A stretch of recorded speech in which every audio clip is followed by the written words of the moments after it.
Yun po.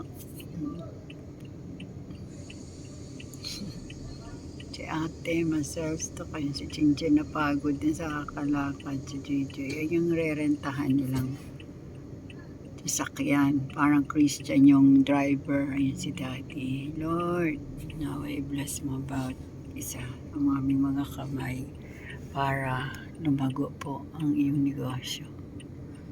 Hindi kami maloko or hindi kami madaya or hindi kami mapunta sa mga peke kundi totoo. Yan Lord, samahan mo kami Panginoon. Salamat po. Salamat po Panginoon. Nandito sa dahil palang bigasan, naligaw kami ni Roger habang sila ate kasi ang bigat na ng sasakyan. Naglalakad sila ate, nag-tricycle na lang sila. Ayun po, pagpalain ng aking mga anak. Unang business namin, Panginoon. Victory is sure, sure battle.